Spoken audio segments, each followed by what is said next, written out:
To the afternoon experiment. Something sounds a little funny here, but welcome to the afternoon experiment. My name is Emanuel Livingston. I'm with you until around 5 o'clock. Till around 5 o'clock. Oh, I've been so busy, so busy. I mean, even today, I've been exceptionally busy. I literally looked up at 2:39. 2:39. I looked up and I said, "Oh my goodness, I gotta go do the show. I gotta go do the show." Because I just been so busy.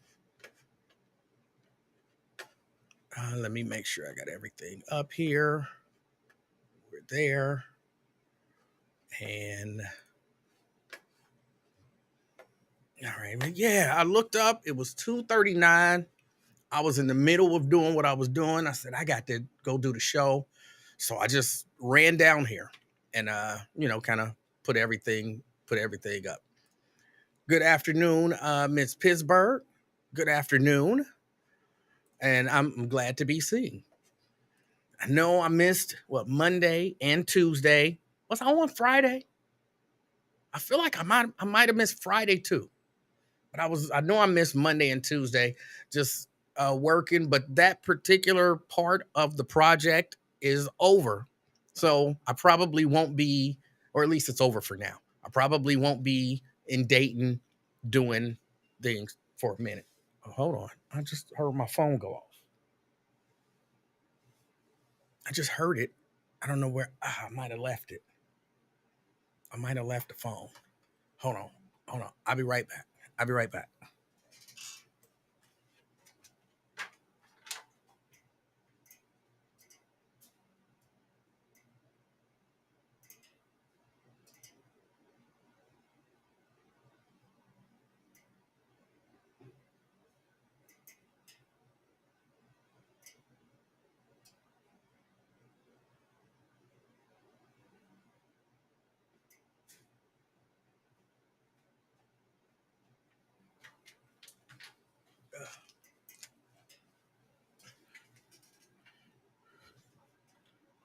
Uh, uh, all right, I'm back. I'm back.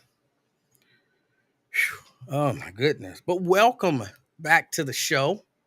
Come on in. You know how we do. If you come in, say hello to me. That's really all I ask of you. Come in, say hello, and kind of let me know where you're checking in from. All right. That's about all I ask. Uh, Ricky. Ricky, good afternoon. He's checking in from Ricky. It says Rick Owens. I don't know where I got Ricky. I don't know where I got Ricky. Rick checking in from Coleraine. Good afternoon, Rick. We got Dwayne in the house checking in from Mount Airy. It's good to be seen. It's good to be seen. I've been working. I've been working. We got Erica checking in from Reading. Good afternoon. Good afternoon, Erica. We got and Dwayne said Mount Airy. Hold on. Let me see. There's a few things that I want to discuss. Quintano says, "What's up?" From Dayton Street. Not Dayton. I got nervous. Like Dayton. Did you see me while I was up there? Andrea. Andrea in the house, checking in from Gulf Manor. Good afternoon, Andrea. Good afternoon. Oh, I don't know if I officially said good afternoon, Quintano. Good afternoon. Hopefully everybody's having a good day. Hopefully everybody's having a good day. I'm having a decent day. I mean, I got that bad news about Doris Carter. That's the lady who used to be the receptionist at the Buzz. That's her actual name, Doris Carter. I know some people felt the way about Gestapo and all that kind of stuff, and she kind of didn't like that name. She didn't. She wasn't too thrilled about being called that. I heard a few heated discussions about that, so I never called her that. Her name, Doris Carter, and Doris was a nice. Well, you know, she was nice to me. Doris was a good lady. She was a good lady, and she was hilarious. Well, hold on. Let me walk some of that back, but just a little bit. Doris was a no nonsense person. Doris had a job to do, and Doris did her job, and she did it well. And sometimes that job made her not necessarily be exceptionally friendly to people. you have to understand, you know what I'm saying? When you are the gatekeeper, the literal gatekeeper, sometimes you have to tell people you can't come in here. You can't do that. You can't sit there. You can't do that in here. That was her job. And, some people didn't appreciate it, but she did her job and she did it well. And when I had to back off, she was funny. She was funny. But the funniest thing about Doris was her laugh. Me and a couple of other people said, look, if I ever decide to go do stand up, if I ever decide to go do, they have an open mic or something like that. If I ever decide to go do an open night, Doris is going to be there in the front row because she had a particular kind of sense of humor. And when she laughed, everybody knew something was funny because she laughed hard, she laughed loud, she laughed energetically, and it was absolute. And me and Doris would just sit. Well, I can say this now because I don't work there no more. Me and Doris would sit there for hours, and just talk and laugh and laugh and laugh. So yeah, I talked to Doris not too long ago. I said it was last week, but it might not have been last week. It might have been week before last. And, we talked about her grandkids. And of course, she wanted to hear about the little baby because, she met the little baby a few times. And so, of course, she wanted to hear about the little baby. She always talked about, she always had a problem finding the show. How do I watch your show? Emanuel, I'm always trying to look for your show. I see it on Facebook, but I don't know how to get it. I used to be like, Doris, if you see it on Facebook, then you know how to get it. But yeah, I absolutely am sad to hear that Doris Carter passed away this morning. And my condolences go out to her family, and just it's sad to hear. But I mean, such is life. People do pass away. That doesn't make it any less sad.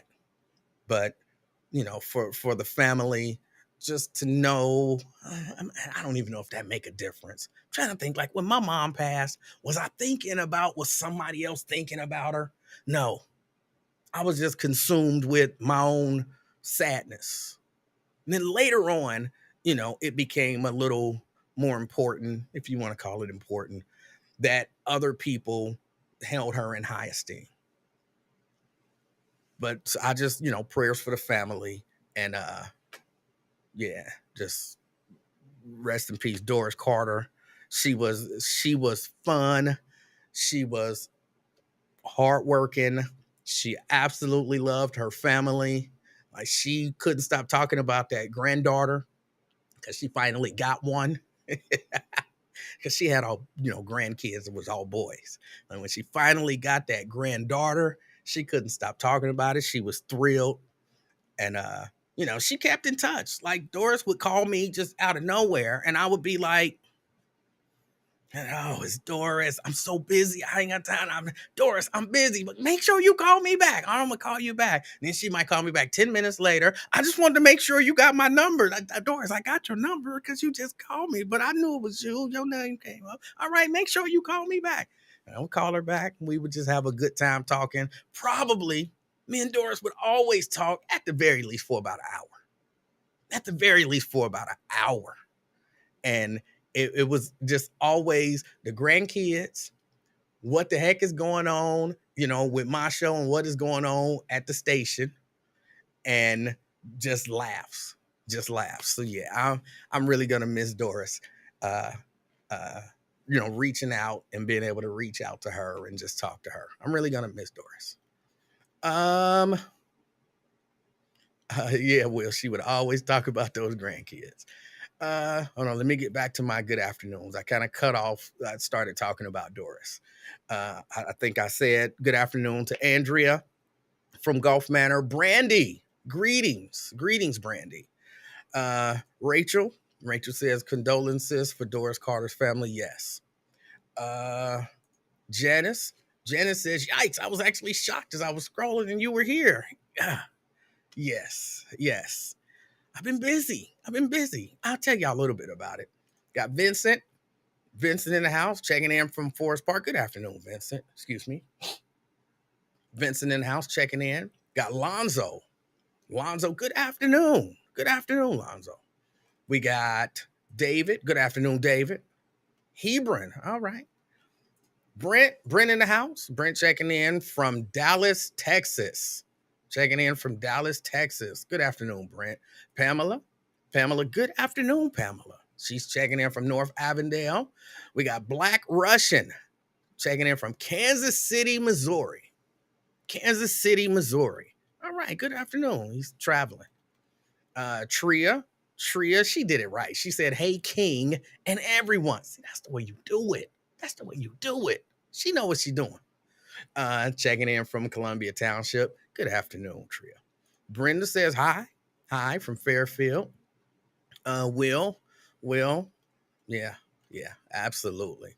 We got Anthony in the house. Good afternoon. Oh, and good afternoon, Will, as well. Anthony, good afternoon. Nikki says, good afternoon, everyone. Good afternoon, everyone. Kenneth, as always, says, great day, powerful people, and great day to you too, powerful Black man.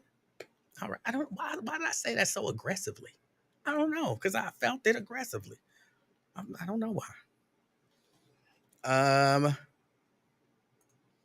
It sounds like Doris was the Buzz's version of a head usher. Doris was a good, fun, funny lady. Let's see. Sean says, good afternoon from the ATL. Good afternoon, Sean. Good afternoon. We got Lewis in the house. Good afternoon, Lewis. Janice says, it is good and comforting for the family to know that others are thinking of their loved one. Yeah, that's just how I was just trying to think about me when my mom passed in that first however long. I wasn't thinking about nobody else.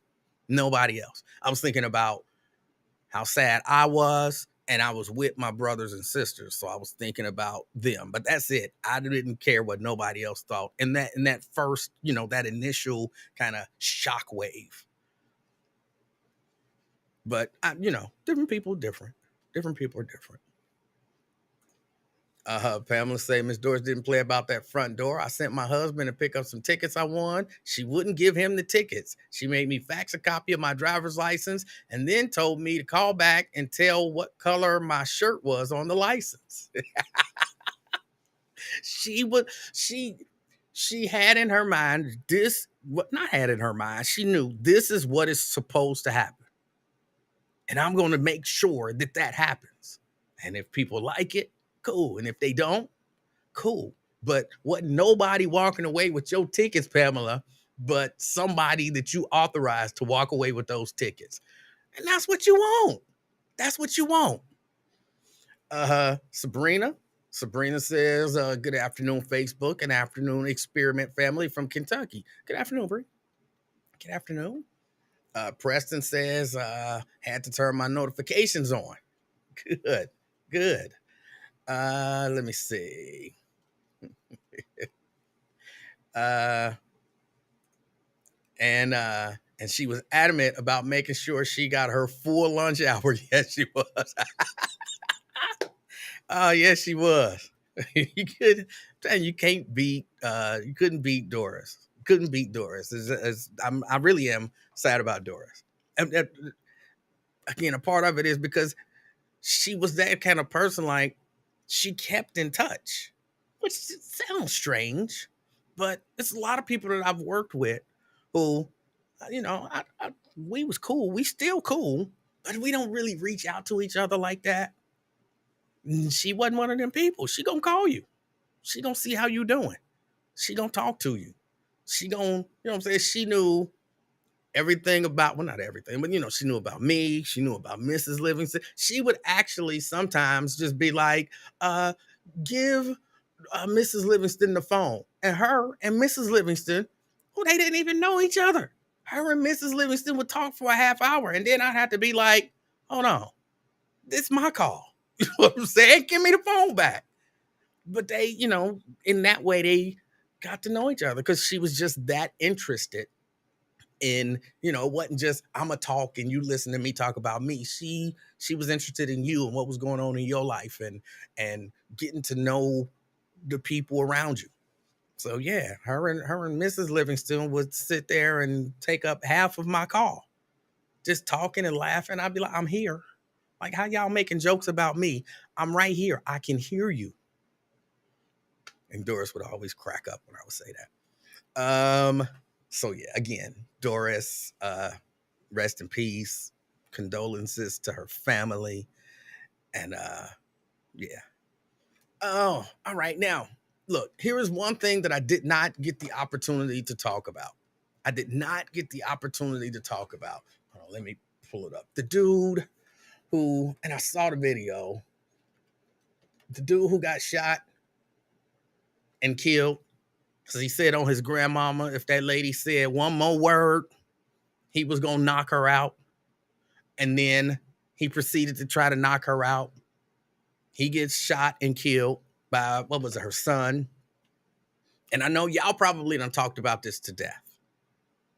But I was thinking about it. And different people, I know a lot of people have a lot of different feelings on it. A lot of people have a lot of different feelings on it. And I respect everybody's opinion. I know different people think different ways. And of course, as usual, I'm conflicted.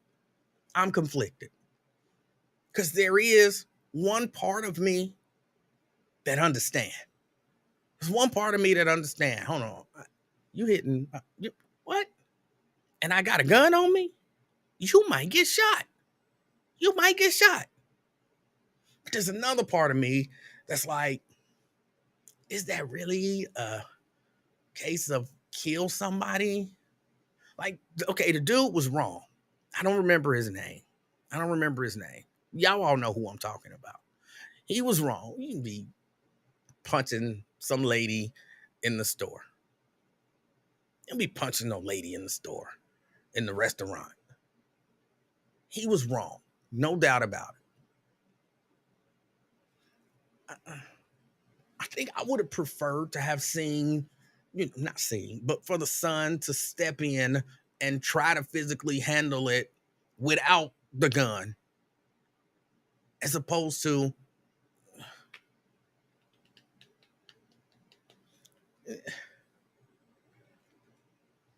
loss of life is sad to me. Loss of life is sad to me. And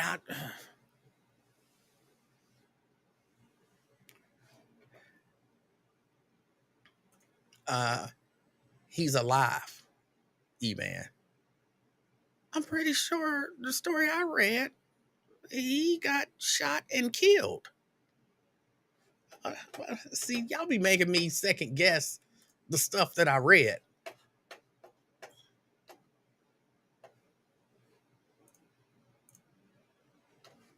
By the way, the guy was wailing on the mother. Yes, he was. He got what he got. He did get what he got. Everyone knows you leave parents, especially mothers and kids, alone.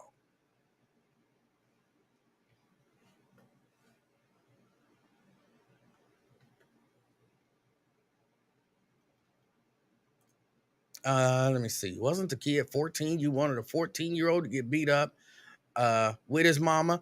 I don't want nobody to get beat up. I don't want nobody to get killed. I don't want nobody to get beat up. I don't want nobody to get killed either. I understand. Look, he got what he got. He did. He got what he got.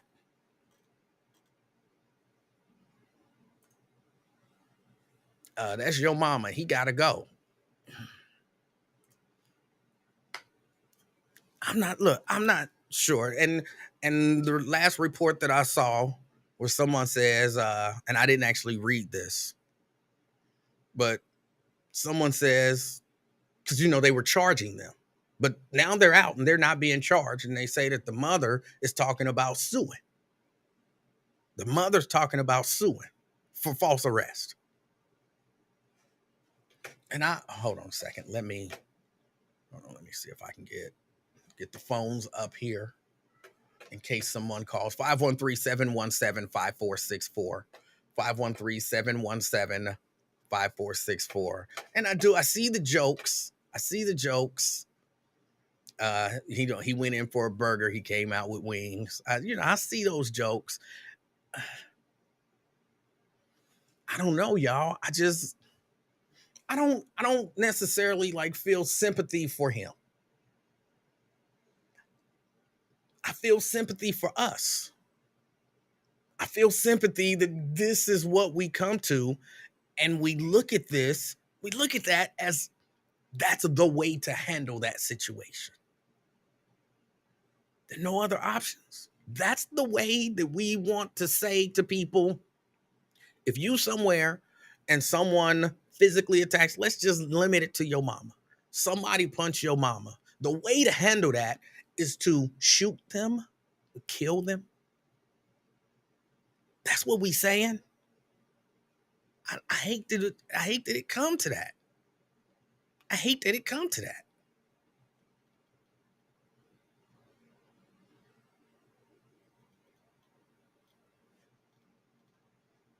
Nikki said, how is it false arrest if you left the scene of a crime? I think they were going to charge him, with like murder or manslaughter or something like that. That was what they were going to charge him with. Here, with regard to the incident, as I know it, because somebody's on here saying that the dude ain't dead, even though I'm pretty sure the dude is dead.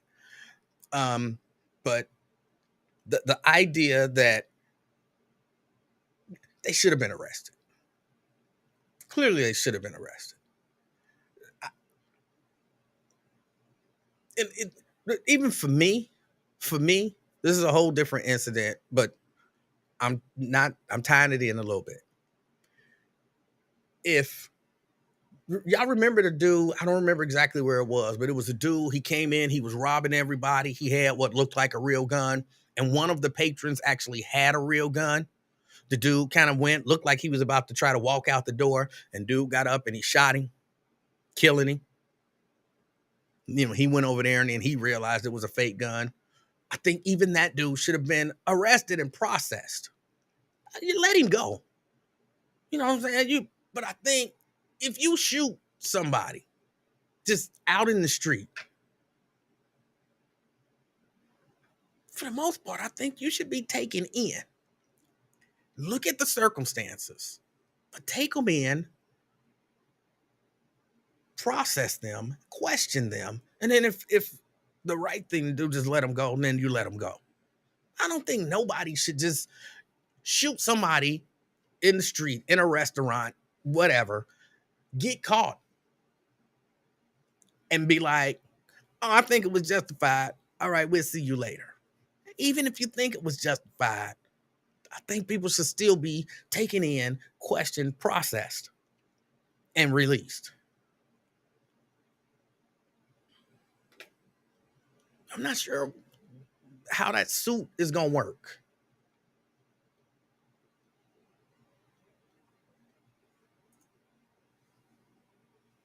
Oh, he was saying that I'm okay. All right. That's what he was saying. He alive. Like, oh, Emanuel, he alive. Okay. So he wasn't saying that guy. Okay. You confused me because I'm like, I know. When I read. So, okay. Got you. Anthony says, you must evaluate the situation. This was a woman and a 14-year-old boy. The man was bigger and more powerful. No way she or her son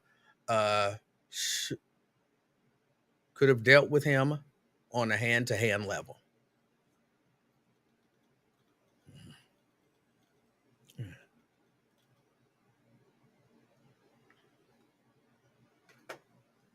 Preston says she's probably going to win her case. I don't see how.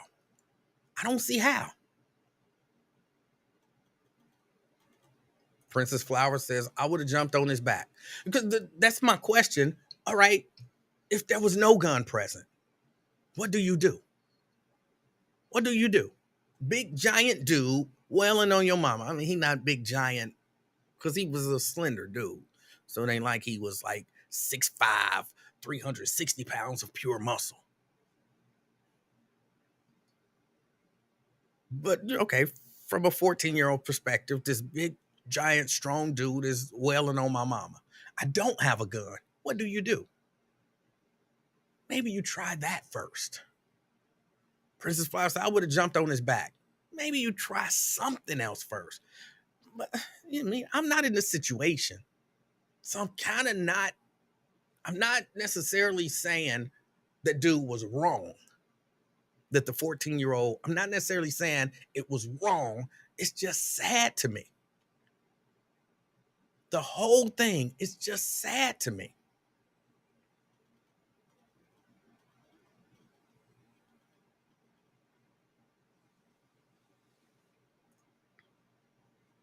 Will says there's nothing to figure or debate about, though, man. You protect your mother, wife, and children at all costs. But do you have to shoot everybody that raise a hand to them? I'm not saying don't protect them. But you got to shoot everybody that raise a hand to them? Oh, you hit my mama, pow. That's the solution. Ain't it steps before pow? Or should it be? Or have we just gotten to a position where, hey, pow is the solution? Pow is the solution.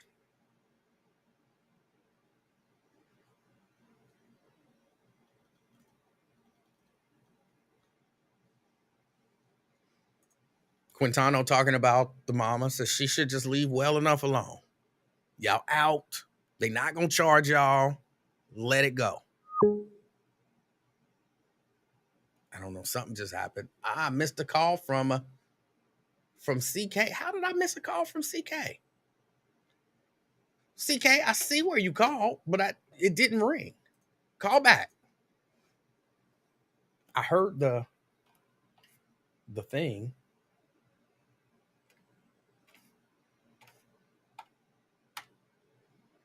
Maybe that's the problem. Hold on. All right.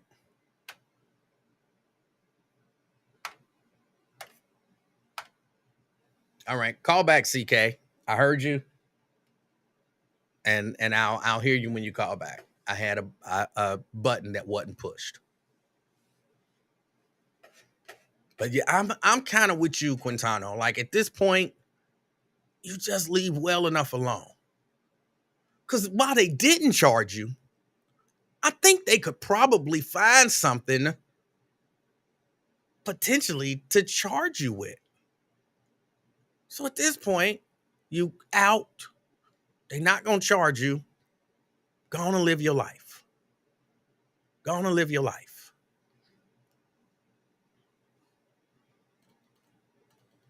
But we at the point now where POW is the appropriate first response.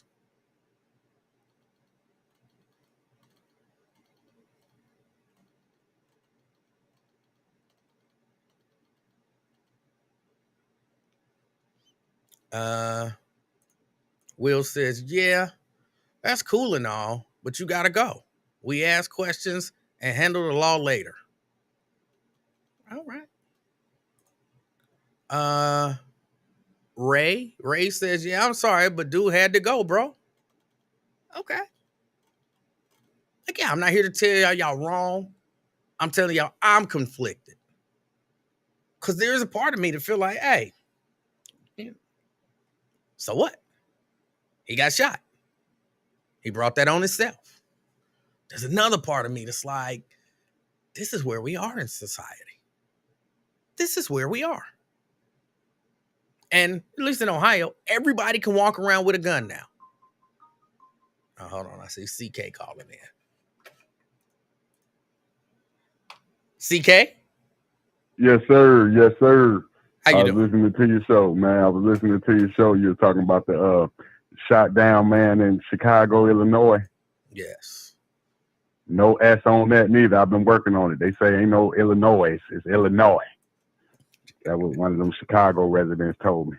All right. Yeah. And man, this was freaking devastating. You got to go. You see, that's one of them crimes where if, like you said, let's say a gun wasn't involved, right? You would be saying that fool need to die for what he did. Would I? See, that's one of them. They'll be like, I wish somebody would have had a gun. See, because that he was throwing haymakers. He was throwing Tito Trinidad, Mike Tyson. He was throwing vicious blows. Let me hold on. Let me be clear. He was 100% out of line. He was more than out of line. Like out of line don't even cover it. Like he was completely 100%. As far as I'm concerned, he was unhinged, out of control, out of line, disrespectful.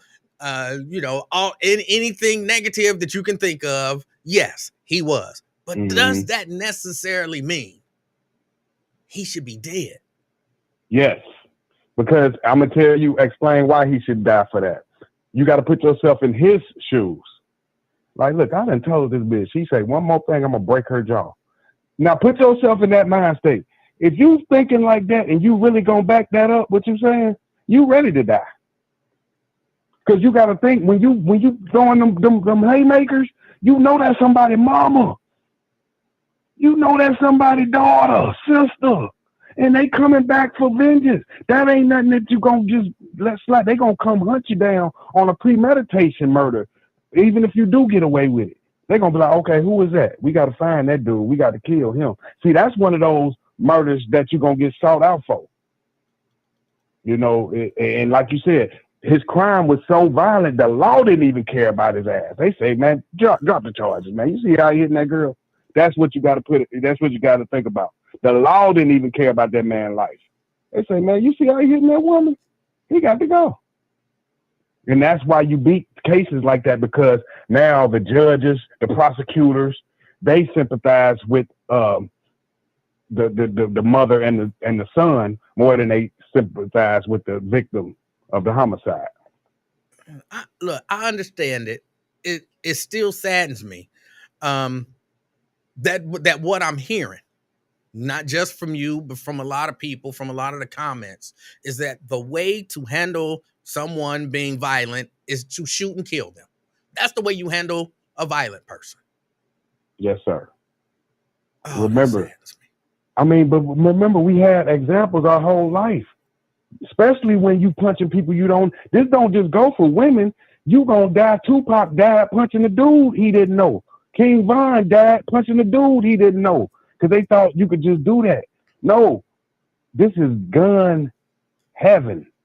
America is gun heaven. So when you out there throwing them blows, no, it's a good chance gunshots is coming behind it. So it's you got to protect yourself. So if you out here throwing them haymakers, somebody gonna shoot you, man. And look, CK, I'm not even necessarily saying that I wouldn't have done the same thing. I don't know what I would have done. I really do pray I'm never put in that situation. I really do. So I mean, I can't say like, well, this is what I wouldn't have did it. I would have did this or that. I can't say that. I just, even if I accept that I would have did the same thing, it still make me sad that I have to think about doing that same thing. Like I really do value life. Even carry your weapon in. Even ignorant people's lives, even disrespectful people's lives. I value life. You shouldn't carry no concealed weapon if you value it that much. You got to be willing to deal with the consequences without it, because in that situation you put in no choice but to fire off on them, because you got a gun on you. See somebody like you or me might be thinking like, damn, I wish I didn't even bring my gun out, because I gonna have to shoot this dude. Look how he punched my mom. You know what I mean? I understand. I'm not saying you're wrong. I'm not saying, it's sad. Yeah, it was definitely sad, but it's just a valuable lesson we got to learn. And I seen it in the boy. He didn't want to shoot, but he felt no choice, because he was coming with them haymakers. Like, are you serious? He was out of line. Jesus. And they show you black women, you can't knock them out. They just got the toughest chin. Like, man, hitting haymakers. I bet you dude, he would have knocked out some dudes with them. Them black women, it's like I be seeing them. I seen this girl at McDonald's take a haymaker from like a 6'2", 250 dude, and she came back. I'm like, damn, kind of chin they got. But yeah, man, I don't Maybe know, somebody man. should have been in McDonald's to murder him. Hell yeah, yeah, yeah. Hey, I mean, I know her daddy thinks of her family, but wasn't nobody there when she was just an employee. But she didn't even do no violence to him though, Emmanuel. That was just talking. He did that off of words. I could see if she like spit in his face or something. I mean, that was just totally words that he did that off of, right? You're right. Again, I'm not necessarily disagreeing with you. I don't necessarily disagree with other people. I just think it's sad that that's where we are now. And not Yep. just that. It's sad that we got people, that guy, who are so disrespectful and just don't care. Like his level of, I don't care that you're a woman. I don't care that you somebody's mama. I don't care that, I don't care. You say one more word, I'm gonna knock you out. That mentality, it's not, it exists, and it's, how do you get to that point? How do you, and somebody was saying, they're sad for his family, and because he's got kids, and these are the people, when I be talking about parents, in my mind, I don't know, he might have been the best father in the world, but in my mind, this was probably the way that he was going to raise his kids to be, because he didn't see no problem with it. None. Yeah, ain't no getting past that with that action you do. You know how hot it is? You're going to have, like, say he do get away with it, her son wasn't there. You're going to have the law after you, the cameras on you, and you're going to have the streets after you, too. That's shut down. So it's like, I don't know what you said. He said on his grandma. That's what he did that on his grandma. Yeah, that's what he said. And that's the people. I don't like when people say that. Oh, I put this on my mama, on my mama's mama. Man, stop. Why you got to put everything on something? Just say what you got to say. But he didn't put it on his grandma, so now he got to live by what he said. He ain't got to put it that on grandma. Grandma ain't got nothing to do with that beating. You just let that stuff go and walk away, because I feel if you doing that to somebody, especially a woman, you ready to die, because there's so many consequences that come along with that. So many. And he had to deal with the consequences on site. I'm like, man, I wanted to talk to you about this, man. I had to holler at you about this, because I say this right up Emanuel Livingston alley. He got to talk about this. In Chicago, African American people. I'm sad, man. I'm just, I appreciate your call, CK. I appreciate you, brother. Keep up the good work. All right. That's CK. I'm just sad that it's got to come to that. That's where we are. Sounds crazy, but that's where we are. Somebody asked, Janice. Janice says, I'll put it up there. How could the original confrontation have been de-escalated? What started the original confrontation? Just asking, because I don't know the whole story. You know what? I've watched the video a few times. I don't know what started the whole thing. I know that him and the woman were kind of going back and forth. And he got to the point where he was tired of hearing whatever it was she had to say. And I want to say, was he saying, just take your food or whatever? And if you say, on my grandmama, if you say one more, if I hear one more word, I'm knocking you out. How could it have been de-escalated? I guess she could have stopped talking. Well, she got a right to talk. I guess she could have, if I'm remembering correctly, she could have got her food and left. Well, she had a right to be there.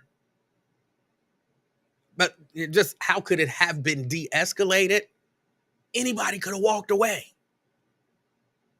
In that situation, any of them, either of them could have walked away or just stop talking to not escalate the situation. But I don't know that that's human nature. I don't know that that's human nature. I was thinking about it today. And I say, if I'm in a situation where somebody and we going back and forth about whatever, especially when they start hollering, if you say one more word, I'm not walking away from that, probably. I'm not walking away from that. And I don't know if that's a lack of maturity on my part.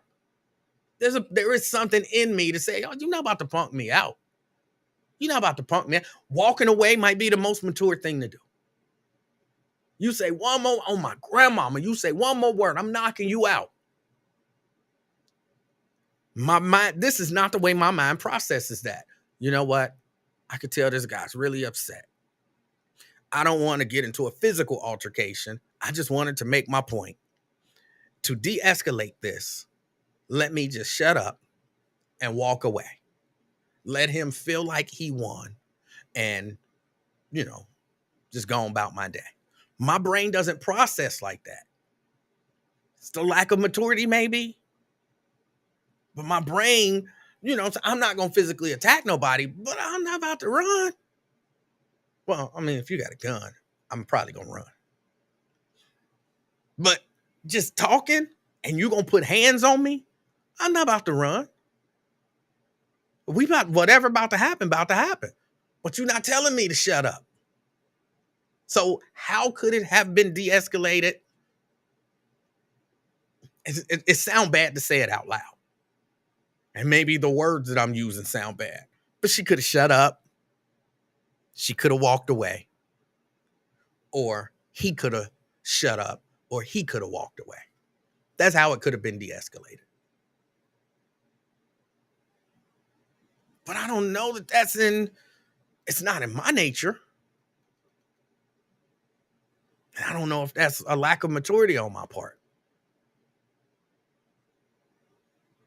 And I'm not even necessarily, I don't have to know nobody in the restaurant. She's like, oh, you worried about what people gonna say? I don't know nobody in this restaurant. I don't know what they gonna say. I don't care what they gonna say. Like, oh, you punked him out and they gonna high five each other when I walk away. Well, I don't care. I'm not shutting up because of what they say. I'm not shutting up because of me.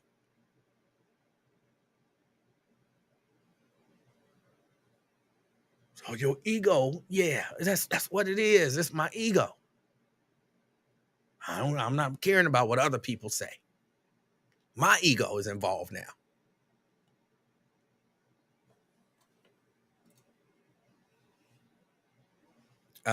Nate says violence has won. Dr. King is rolling over in his grave.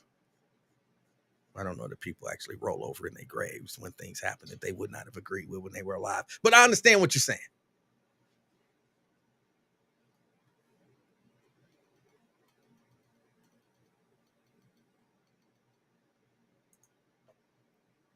We're living in the last days of the Wild Wild West. The Western movie shows you the people are crazy.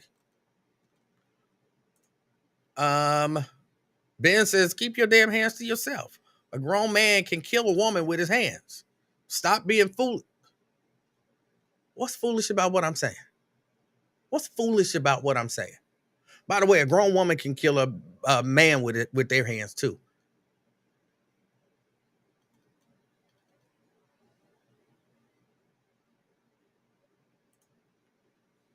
If that woman and her son are right, then so was George Zimmerman. You have to explain that one to me. Explain that one to me.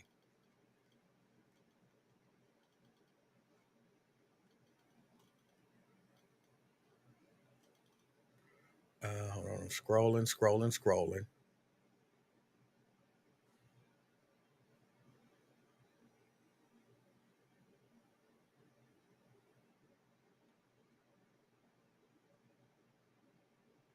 I'm well behind on comments. Let me just catch up. Lewis says he not calling you foolish, man. He absolutely was.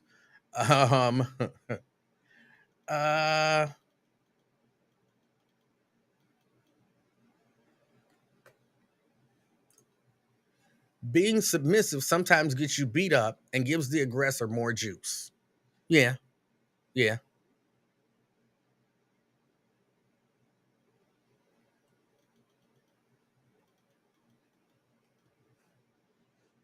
Will says, I've been in situations where I wanted to slap a woman in the yesteryear, but I always just think how it's not even worth me going through the consequences afterwards, morally and legally. All right. But overall, y'all feeling this, because somebody said it on here. Hold on, let me go back. If I can find it real quick.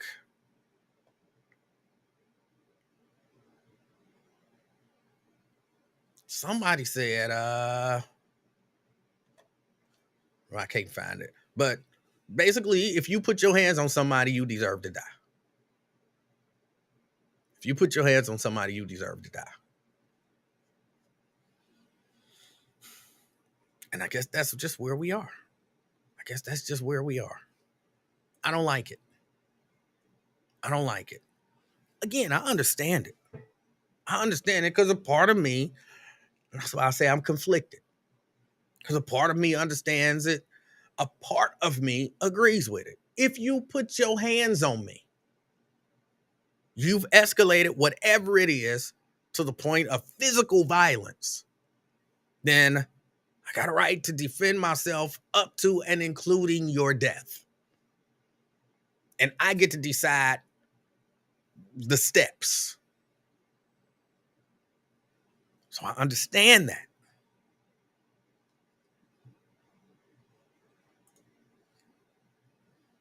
Princess says, you don't deserve to die because you put your hands on someone. Well,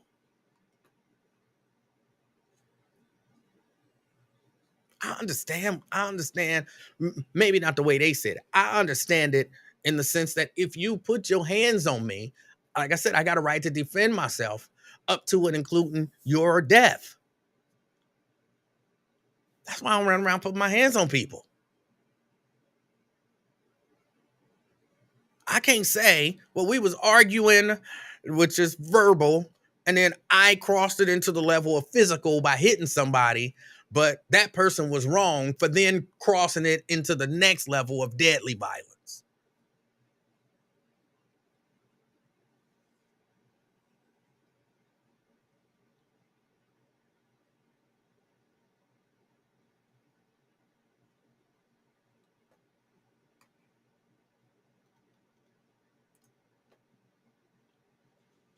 Anthony says, if I ain't bothering you and you put hands on me, you get what you get. I understand that. This is where we are. Like, these are not theoretical conversations anymore. These are actual conversations that we having, in part because of, how widely available firearms are, how disrespectful people can be, how there is a culture of violence. Now, again, I don't believe that the overwhelming majority of, in particular, Black people are running around being violent towards each other. So we still just talking about a small group of people. But when you come into contact with one of that small group of people, you got some decisions to make.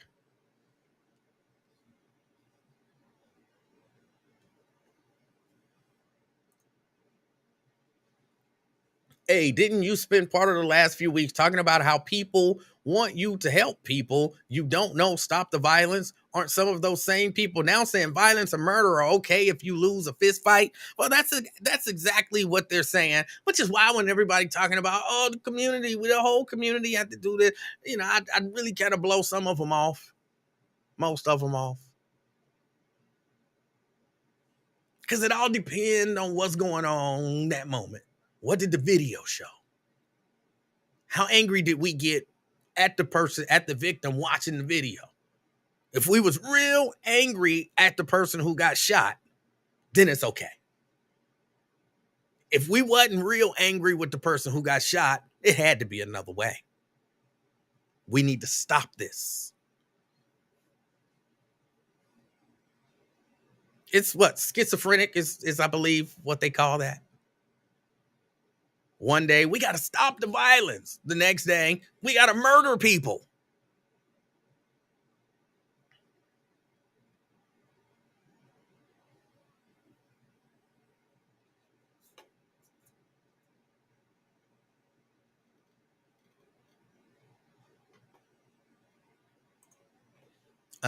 Who is this? Punk blanks nowadays beating women the hell up. Total madness. Agreed. Now, hold on. Little scenario here. Emanuel, say you in Walmart and somebody hitting little baby like that. You going to war. I'm probably grabbing them off a little baby. My my first instinct ain't gonna be pull out my gun and kill them. I just want them to stop hurting that little baby. That's my first instinct. Get them off. And whatever happens from there, happens. Now, if I did end up doing something, I understand people would be like, did you see the way that they was hitting that little baby? And people would say it was justified. So, I understand it, but I would like to think that my first instinct wouldn't be kill him.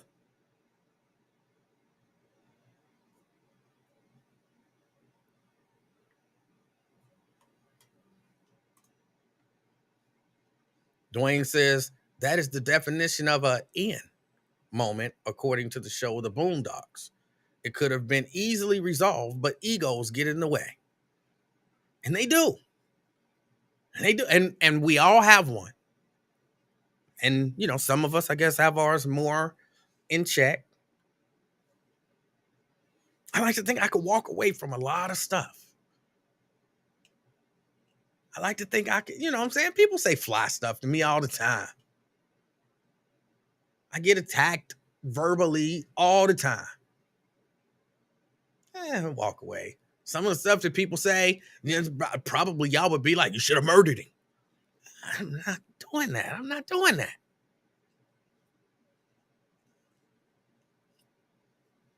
People threaten me, all of that stuff. Now, I'll stand there, I'll debate with you, I'll argue with you, I'll whatever with you. You tell me, if you tell me, if you say one more word, I'm knocking you out. You get ready to knock me out.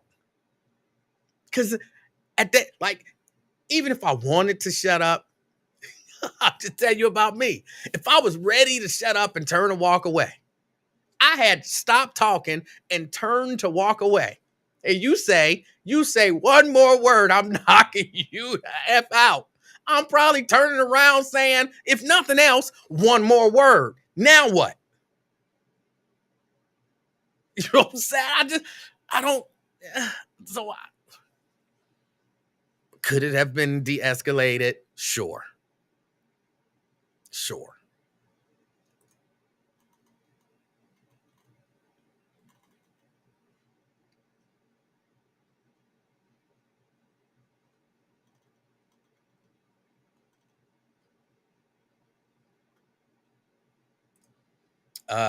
E-Man, I always want to have the political correct answer. What is the political correct answer? What does that even mean?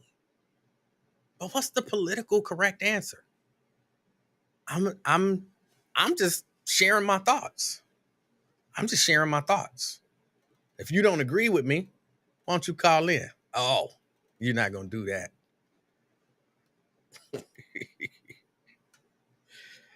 See, that's the definite. I'm not even gonna say it. I'm not gonna say. I was about to say something and I caught myself. The word was almost out and I put it back in. See, that's maturity. That's maturity.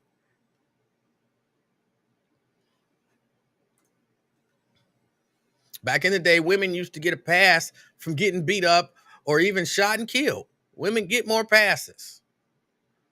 E-Man, you agree? I'm not sure. Because I'm not 100% sure what you're saying. Yes, back in. See, I'm not even one. Look, I don't believe people should put their hands on people. Period. I believe even stronger, slightly stronger, because it's people across the board. But men shouldn't be putting their hands on women. If she talking and talking and talking, don't put your hands on her. I mean, same for a dude, but don't put your hands on her.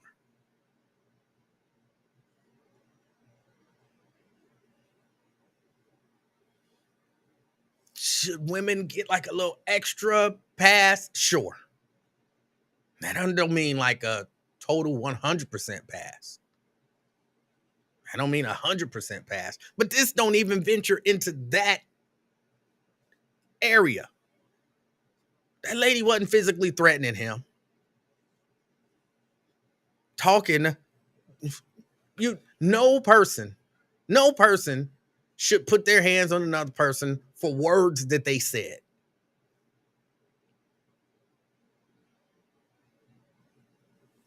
Maybe unless it's an actual threat that you believe to be credible. But other than that, just words, no.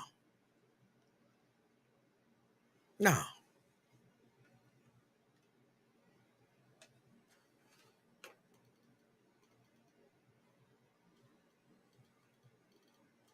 No, I'm not going to say it, Tria. I'm not going to say it.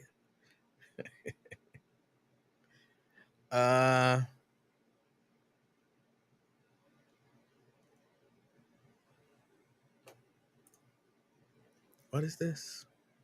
You went live on Lindsay Bowler and was ready to go night. Okay, that's just somebody saying nonsense.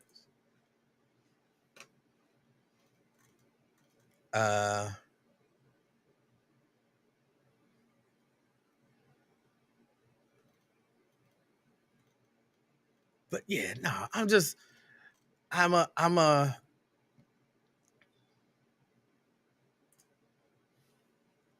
Jason says, I haven't met one black woman that you're going to tell, say one more word in its own, and they shut up.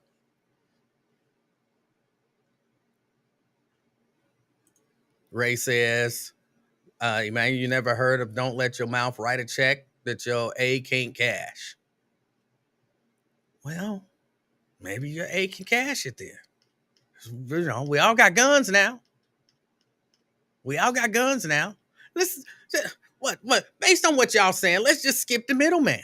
Let's for real go back to the wild, wild west. Cause the way y'all talking, don't let your A write a check that don't let your mouth write a check that your A can't cash. So I say something, write that check. Now you want to get physical with me. Well, I got my gun. So since you trying to get physical with me, I respond by murdering you. And that's justified. That's okay. It's the way it should be. Don't put your hands on nobody. And if you do, you deserve to die. Y'all saying that today. So I say something you don't like. You put your hands on me. You deserve to be murdered. So then let's just skip the middleman. I'm mad at you. I'm going to say something to you. I know I'm going to say something to you that you ain't going to like. I know you probably going to respond in a violent way. So I'm going to have to pull out my gun and deal with you. We skipping the middleman. I'm mad at you. Blam. Problem solved. Don't y'all understand that that's where this leads? That's what we kind of see going on in these streets. What y'all slow walking it. Some people are already where y'all slow walking and y'all saying, oh, that's wrong. We need to stop that. Oh, we need to stop that. But y'all cool with the first steps and the 5 steps to getting there. Well, no, we already passed the first. Y'all cool with step number 3 that leads us there in 5 steps. Y'all want that to stop, but y'all saying, yeah, let's keep going in that direction.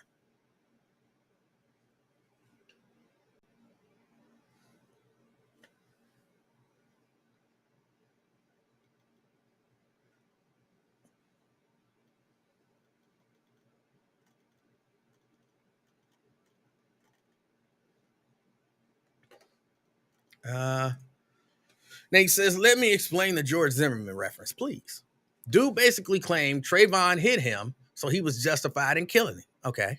People are saying that the 14-year-old is justified in chasing the man who hit his mama and shooting him in the back. Okay. I guess I see where you're going with it. And it's kind of like what I'm saying. If the idea is, because again, this is the end result. The end result, what we see, what some people are doing out in these streets. I'm mad at you, so I'm gonna shoot you. They just skipping those other 5 steps. They skipping the confrontation, the argument, the physical fight, the self-defense. They going right to step number 5, shooting. And yeah, we don't like that when we see it. We don't like that. Stop. We got to stop this violence. It's needless. It's senseless. Shouldn't happen. Just because somebody get mad at you and somebody step on your shoe or somebody mess with your woman or somebody say something you don't like, you shouldn't shoot them. But what should you do? Well, you should confront them. And then if they confront you back, then if they put their hands on you, then you should kill them. We cool with that. Yes, yes. But what did it all stem from? Somebody was mad at somebody.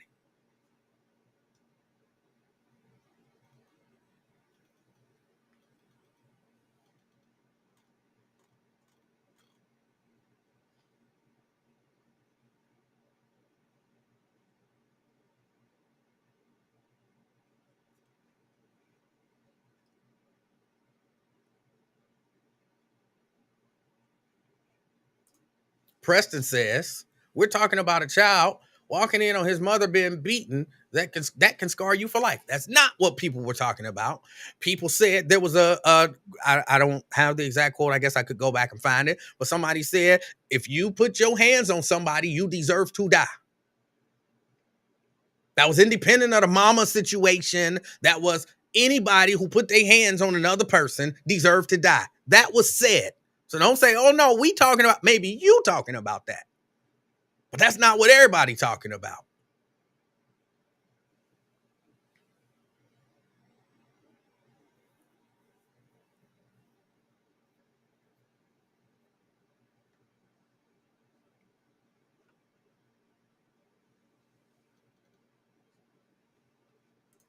Rilo says, unfortunately, conflict resolution is easier said than done. And that's true. Because again, using my little analogy, if I'm arguing with you, Rilo, we heated. You calling me N's and B's, and I'm calling you N's and B's. I'm finished. I turn to walk away. I done said all I got to say. And you say one more word, I'm knocking you out. I really should just keep walking. I was done. There's no need to come back and say one more word. Now what? You know what I'm saying? That just escalates the situation. So you're right. It is easier to say than to do. Because I know me well enough to know I'm not walking away, even though that was my intention. Even though I should. It's 2023. And like a few people have said, you got to function as if everyone is armed and ready to shoot. That's how you have to function nowadays. So if Rilo says, you say one more word, I need to be thinking, all right, this dude probably got something. That's why he talking that big stuff, even though I'm walking away. He trying to bait me so that he'll have an excuse to shoot me. I need to just keep walking. But that's not in a lot of us.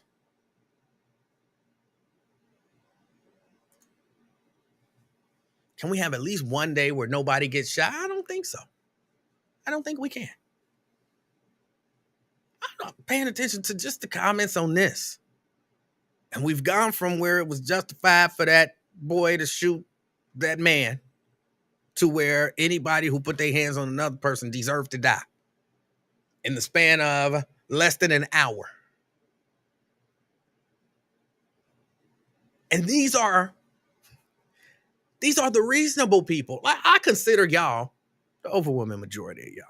You know, I got like, I can think of right now 3 just people that I wouldn't say. I was about to do it again. But I pulled it back. I was about to say a word, a name. I pulled it back. I'm getting better. There are 3 people that I wouldn't group in reasonable people, but the rest of y'all, I would say y'all are reasonable. And y'all have still come to that same conclusion. Some of y'all. So when reasonable, again, you, the 68 of you that are watching right now, we not the ones out there in the streets shooting each other.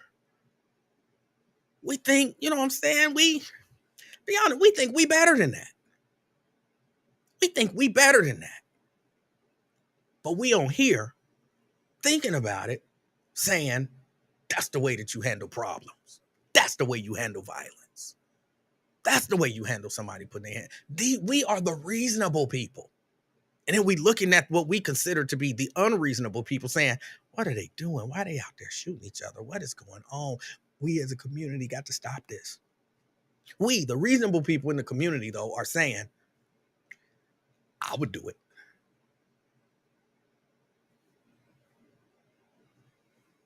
So no, we can't have a day where nobody gets shot.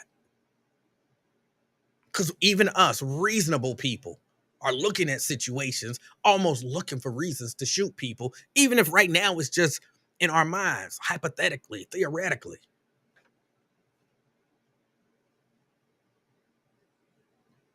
And we expect the not so reasonable people to be like, let's de-escalate.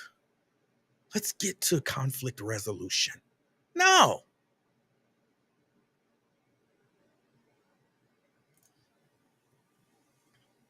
You're right, in hindsight, but in that moment, we resort back to how we are raised. And you remember your mama telling you, if someone touch you or try you, big or small, grab something and crack their head. I think I actually do remember my mama telling me that. I do think I remember her saying something along those lines.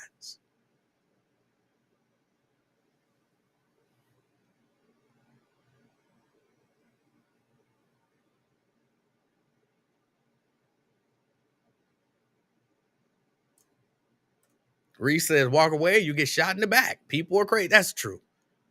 So maybe we need to just avoid confrontation at all costs. I mean, I'll be honest, that's outside of this whole talk thing, which is where a good portion of my confrontations come from. And y'all know me. I'm not on here threatening people. I'm not on here saying bad stuff about people. I only talk about your mama if you started. You know what I'm saying? The overwhelming majority of y'all, I ain't never, not one time, thought about digging your dead mama up. Not once. So again, we're the reasonable people, and y'all don't know how many confrontations I've had over this.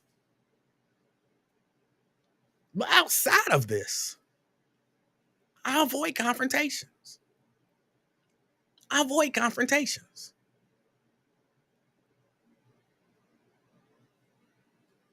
Because like you said, I might be in what I think a perfectly innocent, you know what I'm saying? I'm in the right. You did something out of pocket, out of order. I'm kind of checking you, whatever. I'm in the right. And still end up getting shot. I'm not trying to do that to be right. So he dead. He was right, but he dead. That don't help me none. So yeah, I do. I avoid those confrontations. I have to be honest. I do slightly enjoy confrontation. I don't want to die for it, but I do slightly enjoy confrontation. I would prefer the confrontation. Actually, I would prefer no confrontation. I would prefer to be able to have a reasonable conversation, dialogue with someone where we hash out our differences. That's what I would prefer. Where we use logic and reason. We hash out our differences. There ain't a whole lot of people out there like that.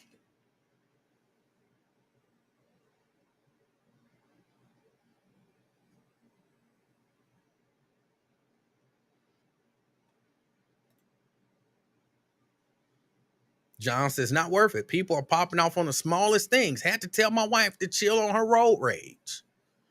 Yeah, I had to chill on mine too.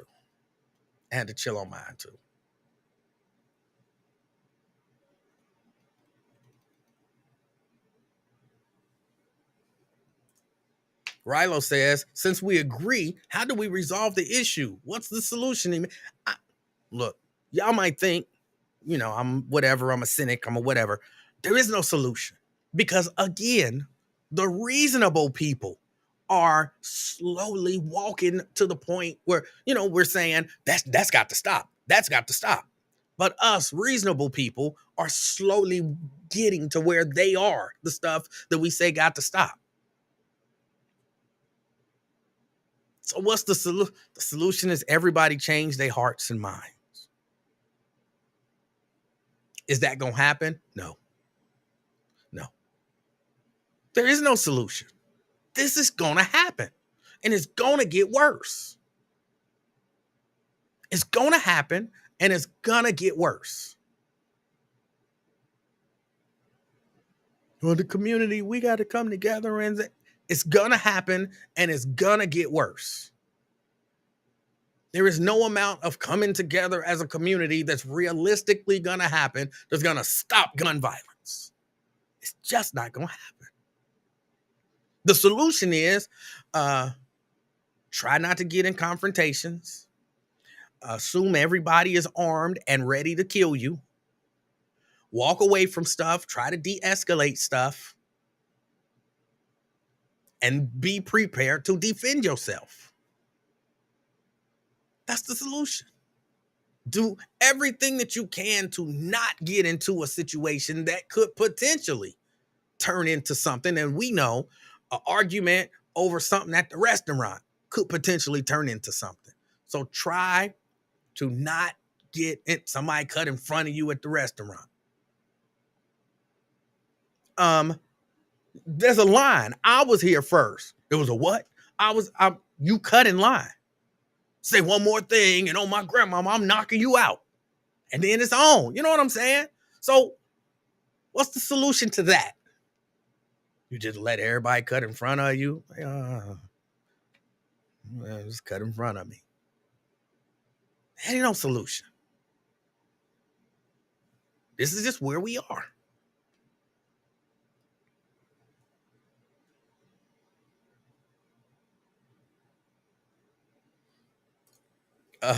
Who are the three? You better not say I'm one of the three.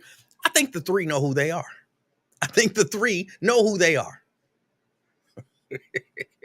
I'm 100% convinced that the three know who they are.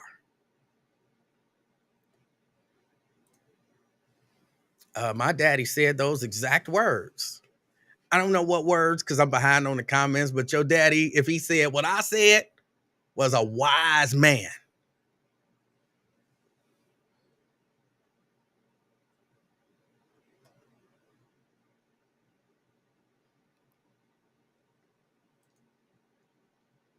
If you can, walk away. If not, do what you have to do. All right. He trying to walk it back. I respect that.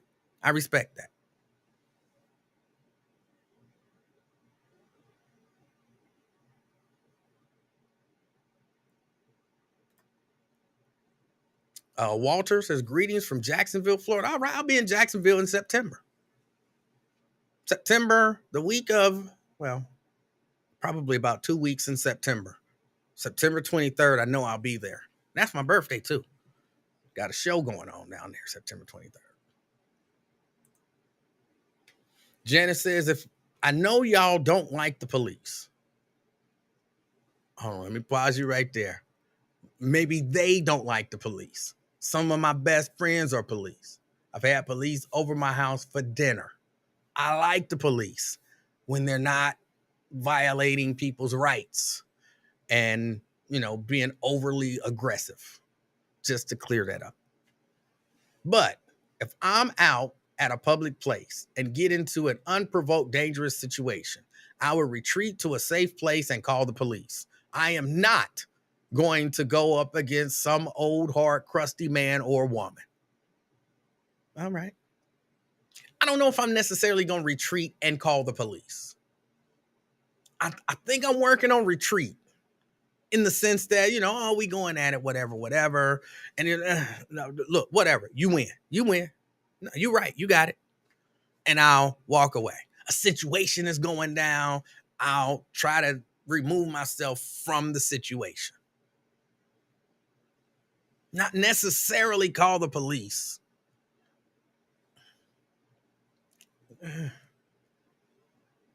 I'm trying to think of a situation where I would call the police. I'll be honest, I probably look at this wrong. I'm probably calling the police when the situation is over if I survived. If me and Walter, you was the name right there. If me and Walter got into it, and me, and it got so heated that, we came to blows. And I feel like I was right. Maybe after I done beat Walter's ass. No, I can't even. Okay, say Walter bust a window out my car. Walter bust the window out my car. So me and Walter get into a fight. I'll probably call the police after the fight, win or lose. Because my window got busted. I need a police report of some sort to, get to my insurance company or, whatever. I need some record that something went down. So in case something else go down, there's a record that this happened and, then he went home and then they came to his house and I need some record. I think under those circumstances, I'm calling police. Other than that, I'm not sure that I'm calling police. And it's not because I don't like police. I've just never been one of those people that, the police need to handle it. I like to think I can handle it. Is that crazy? Am I crazy for that?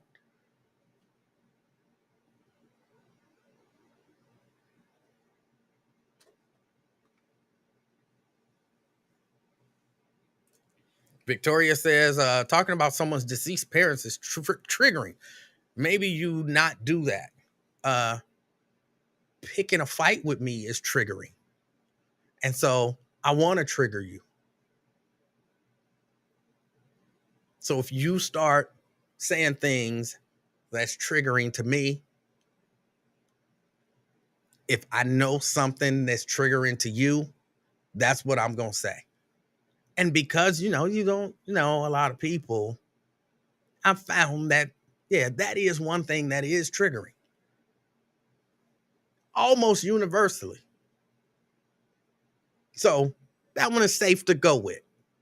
Now, if I know you enough, if I know something about you that's triggering, I'll go there first.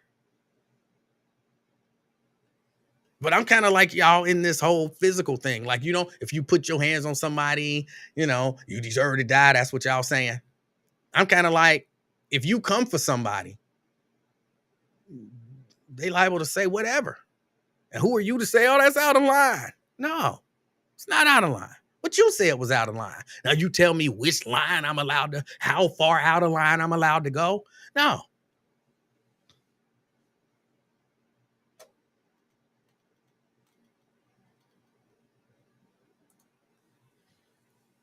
Brent says, I got a whole lot more to live for than to wind up there off of some ego mess.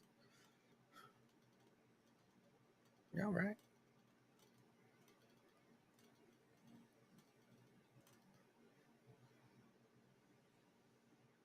Edward says, you must learn A soft answer turns away wrath. Edward, I don't think you've been around some of these people. I don't think you've been around some of these people. For some people, a soft answer generates more. Like some of the stuff that some of these people, even just on here, some of the stuff that some of these people say to me, if my response is, I love you anyway, all they gonna do is take it to the next level. They gonna take it to the next level. Well, I don't mind what you say because I know that's not true. They gonna take it to the next level.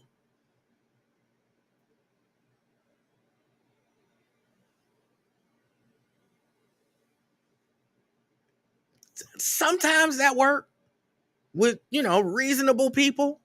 But like I said, you got about 3 people over here who are not reasonable people.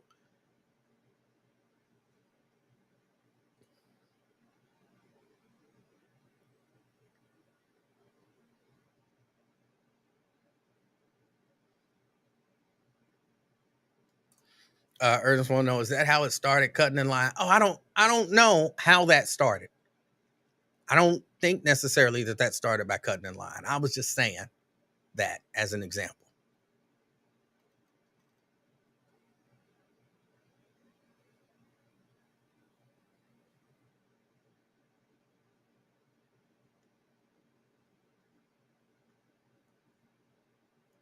Uh, Reese says, Sign of the Times, one of my favorite songs, just like the days we're living in.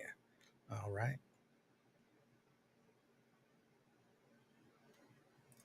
Walter says, when you come to Jacksonville, make sure you check in like they do in the hood. I'll probably be there in a couple weeks.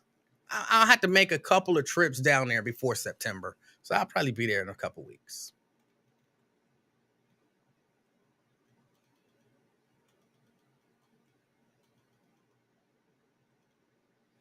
Oh, I'm so far behind on comments. Anthony says, I'm not walking anything back. I do want or look for trouble. Yet, if backed into a corner, I have no problem with giving someone what they ask for. So you want trouble. You look for trouble. And then okay. I'm not sure what that means. Got to ask yourself, if continuing the heated argument is going to be productive. Has it ever? Yeah. Believe it or not, yes. I get into a lot of heated arguments. And a lot of times they're productive. Some I get into and they're not so productive. But yeah, no, a heated argument can be productive. If you got 2 reasonable people, because even reasonable people can get heated.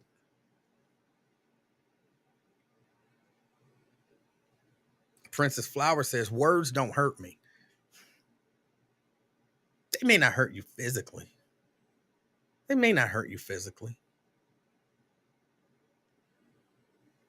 Okay.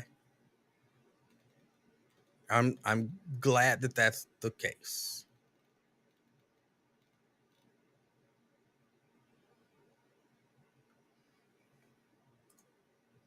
Brent says, triggering comments ain't de-escalating nothing. It's true. But I mean, look, I'm human. I think we're all human. And sometimes you're not trying to de-escalate.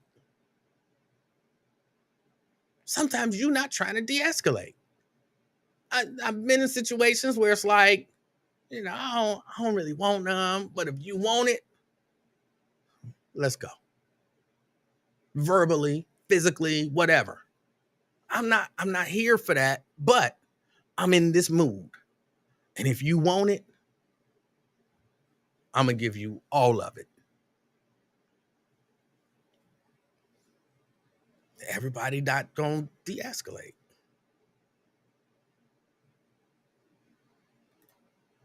Robert says it's perfectly acceptable to take the high road. It might save a life. I reject that it's necessarily the high road, even though I think I understand what you're saying. I just reject that that's the high road. It's a different road. High road. Even though I understand what you're saying. Quintano says, what up with the shirts? That's interesting. I'm working on the shirts. That's why a lot of y'all wouldn't hear at 2:39. At 2:39, I looked up and I said, I gotta go get on the air. But what I was in the process of doing was the shirts. I got all the screens done. I got them on press. I got the shirts, or at least the ones that I'm gonna print, initially. I got the shirts that I'm gonna print initially. Of course, I got the ink, got the press ready. Soon as I finish here, well, when I finish here, I am gonna take a break because I've been up working on, like, I got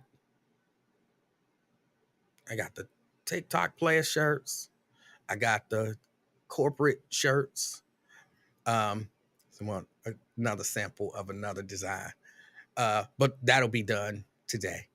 I got the Afro Latina shirts to do.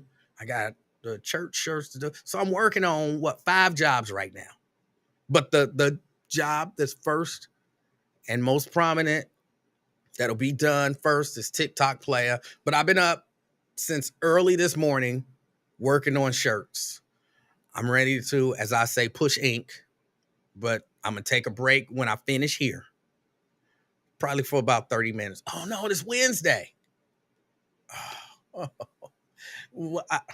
Okay, I'm gonna take a break when I finish here, and then I'm gonna go to Bible study. And then when I come home from Bible study, I'm doing no shirts. So the shirts will be done tonight. Got the screens and everything ready. I will pull out one of the screens and show y'all, but I don't want to ruin the surprise. It's not really a big surprise, but I'm about ready.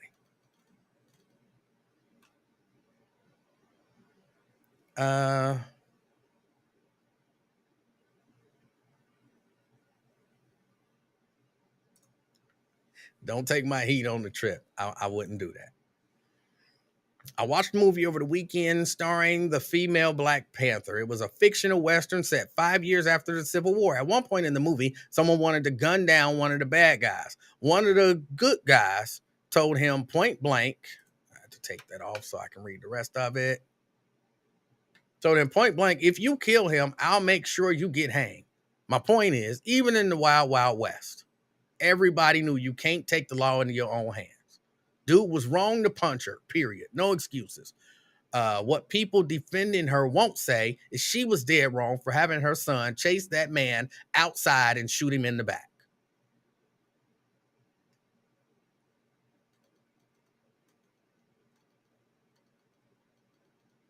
All right.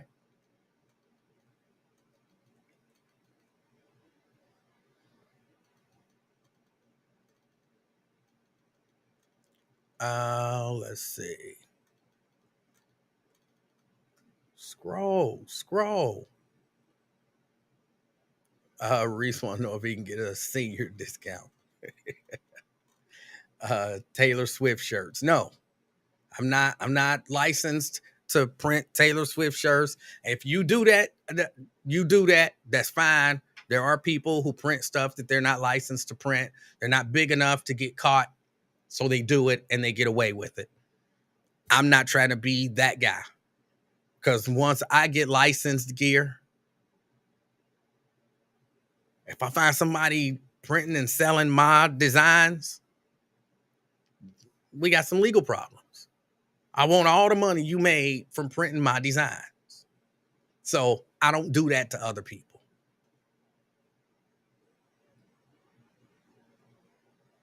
Let's see. Bible study. Yes, Bible study.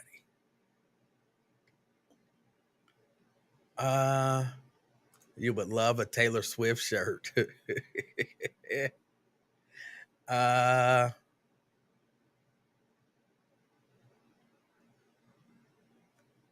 That seems like a burden for a 14-year-old. Can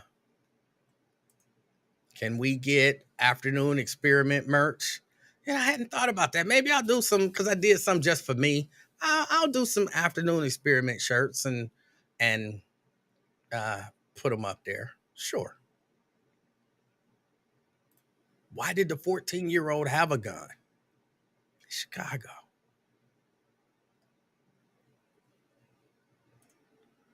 I didn't think you were going to be on again today. Either way, I'm here now. All right.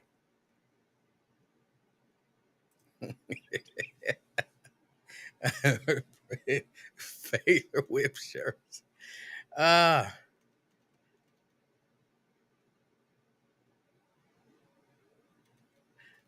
uh,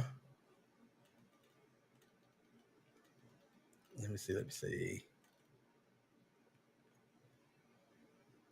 Can the experiment OGs get a free shirt? we'll mull that over.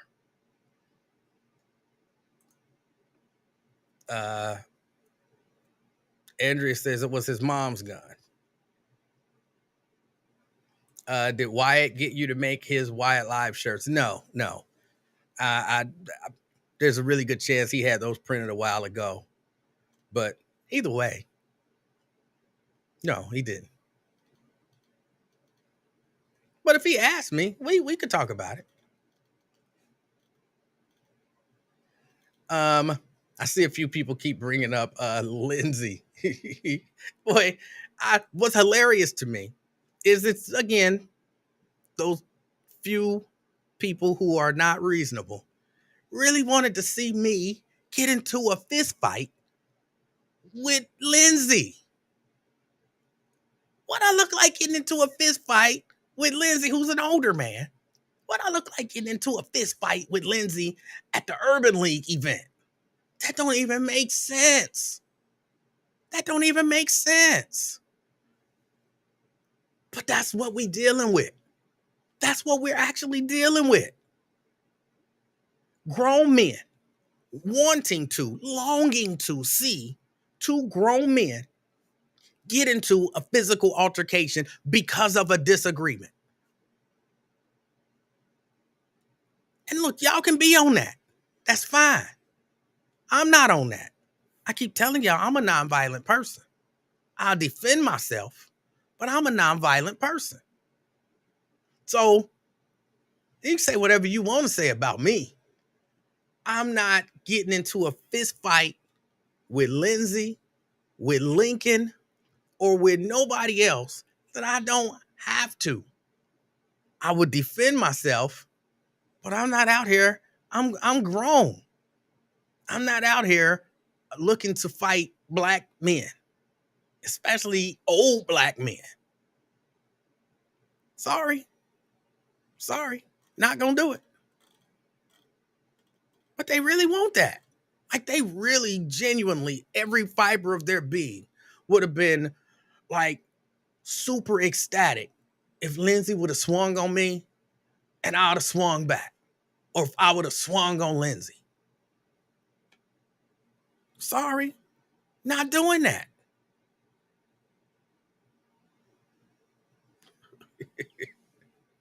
And exactly, Brent. How is there? I told Lincoln this a long time ago. I said, Lincoln, I would never fight you. The only way I would fight you is if you swung on me. But I would never swing on you because it is 100% no-win situation. If I beat your ass, I beat up an old man. If you beat my ass, I got my ass beat by an old man. There's no win in that for me. No win whatsoever. When I get to watch, I beat up Lincoln Ware. You beat up an old man? How old is Lincoln? 78. You beat up a 78-year-old man and you proud of that? Well, I guess not. Hold on, you got into a fight with Lincoln Ware and he won? You got your ass beat by a 78-year-old man? Yeah. There is no win in that for me. Ain't no way in the world. Ain't no way in the world.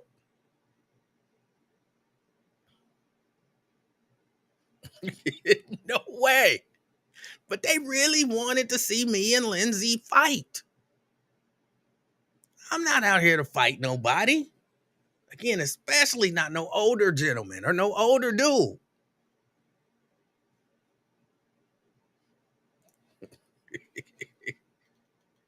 Could you see that? At the Urban League, my friend, Christy Coons, over the Urban League, she's standing there watching me get into a fight with an old man in the rain at a live broadcast with the police right there. What? You ruined my event. Like you put a dark cloud on my event. And I be trying to apologize. Like, I'm sorry, Christy, but the people on Facebook was saying, what? But then we wonder, to bring it back to for real serious, we wonder why it's difficult to walk away. Why it's difficult to de-escalate. Because you got people who want to see it, who are rooting for the violence. It's like, be violent. Be violent. Oh, he's scared to be violent. Oh, he a punk. Oh, he didn't. Oh, he that. Oh, he said this. Oh, but he didn't say that. Oh, why didn't you do this? Oh, why didn't you do that? Be violent. Be violent. And then they wondering, oh, what's the solution to the violence? Come on. Come on.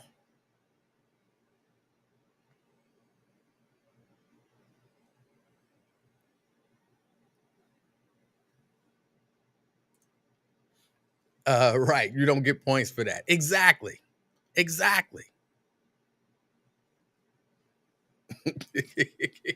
I'm going to fight an old dude. I don't want to fight a 52. I'm 52. I don't want to fight another 52-year-old dude. Here's my view on fighting. This has been my view for a long, long time. Now, again, I'm not running from a fight because I'll defend myself. But, all right, me and you, Quintano, we have a disagreement. You think 2 + 2 is 4. I think 2 + 2 is 5. We vehemently disagree. So we get into a fight, a physical fight. You beat me up. Do you really think that's going to make me now think that 2 + 2 is 4? No, I still think 2 + 2 is 5. I just got beat up. Okay, I beat you up. Do you now have to believe that 2 + 2 is 5? No, you still know 2 + 2 is 4. You just got beat up. And what's the point? What's the point? Unless you're defending yourself or somebody else. What's the point? If we that dug into whatever our position is, what's fighting gonna actually solve? It don't make sense to me.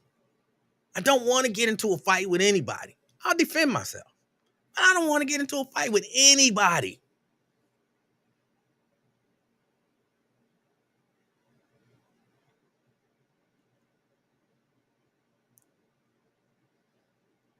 Joe said I don't have to get into the fight with nobody. Joe, don't be out here fighting nobody on my behalf.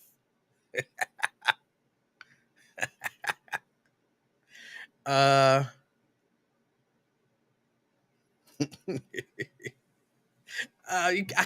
can't. Because again, you got like 3 people. And they know who they are. You got like 3, maybe 4 people who just, that's who they are. And then we wonder, guaranteed, well, not guaranteed, but there's a really good chance that one of them, not those particular individuals, are in the ear of somebody out there tomorrow shooting. What? You let him say what about you? Oh, I wouldn't let him say that about me. I would pull out my gun and shoot him. They may not say exactly that, but there's always some instigator.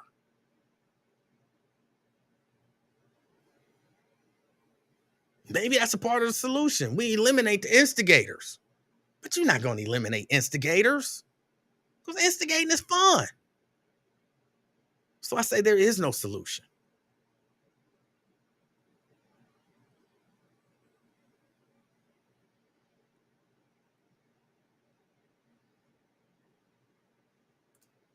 And Lincoln already said he wouldn't help you. I wouldn't look to Lincoln to help.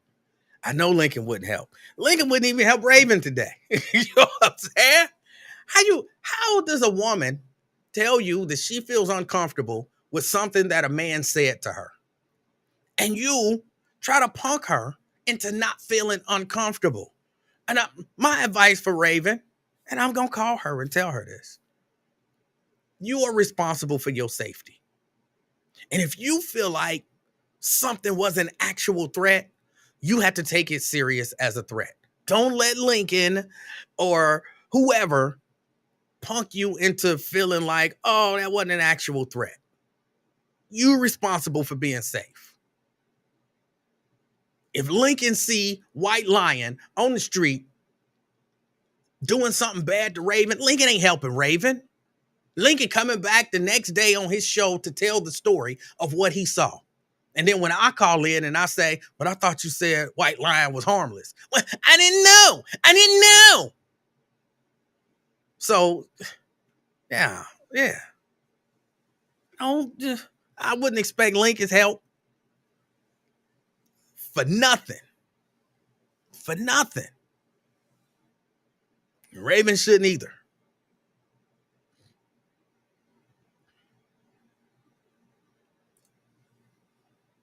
I don't think you can handle the old school players from the Himalayas. They hug you out while cutting you up one side and down the other. Oh, all right.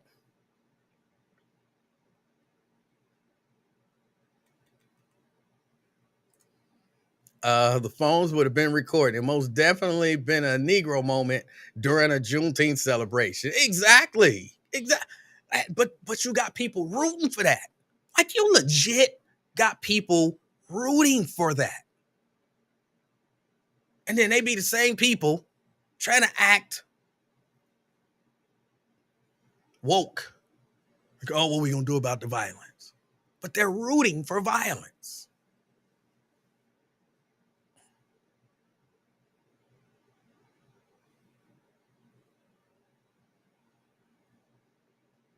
Uh Phyllis says, that would not interest me, nor these sad, stupid videos of our people on these video channels just for clicks. Old school, sock 'em, rock 'em, maybe. All right. I'm not sure what that means.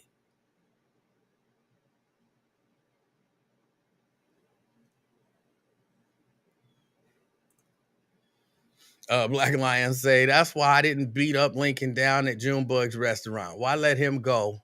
He made the right decision to sit his old ass down because I would have beat you to, I would have beat you to smacking fire out of him. I told Lincoln, I'm not Black Jesus. You and Jimmy gonna both get y'all asses whooped.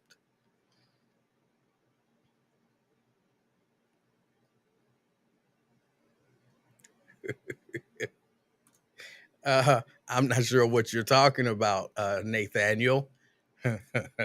Yes, agitators are the worst. Yeah, they are. And Elliot says, facts, take every threat serious. Absolutely. Absolutely. I mean, you take it serious, but you be aware, but you just run.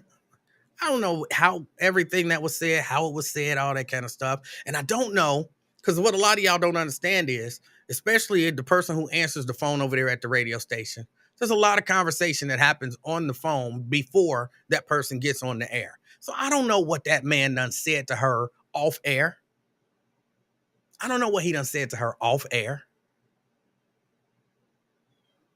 And to say you're going to come to somebody's house, we don't know. Again, the conversation that's done happened off air might have been threatening and repeatedly in that vein to the point where she feels uncomfortable with him even making that joke.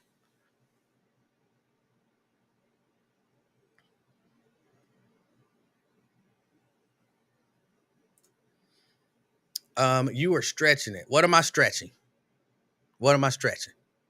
I don't know what you're talking. I'm behind on comments, so I'm not sure what you're talking about. Please tell me what I'm stretching. And you know Lincoln would use his Marine training to help. Lincoln would not help Raven. Y'all don't have to believe me. I'm telling y'all right now. If Lincoln walked out and White Lion, especially White Lion, you really think y'all telling me y'all really believe Lincoln Ware gonna do something to a white man for a black woman?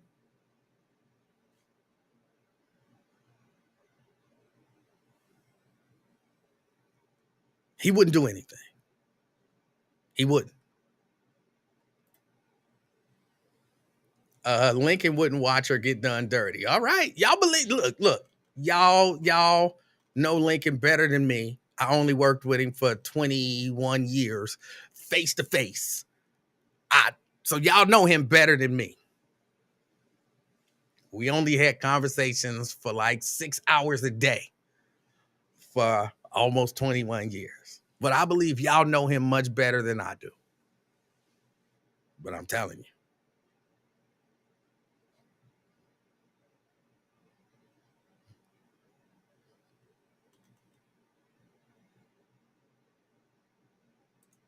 As long as Lincoln has a hot cup of coffee, Raven, good. Lincoln will use the hot cup of coffee to save him, but he ain't using that hot cup of coffee to save nobody else. Well, maybe one of his relatives. One of his relatives. But y'all, look, y'all ain't got to believe me. I'm telling y'all right now what I know. Now, there's a few people, if he saw Black Lion doing something to Raven, he would jump in. There's a few people that he don't like that he would use that as an excuse. But White Lion, he ain't doing nothing. I mean, he might call 911, but he ain't doing nothing. Physically, he's not. He is not.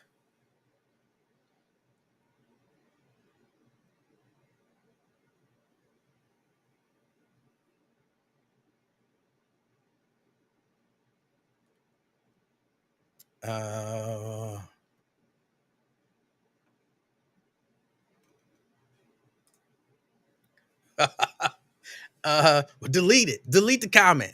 And sometimes if you delete the comment, then they be good. So delete the comment. I thought it was kind of funny. You would beat me with the advocates. It was a joke. I understood the joke.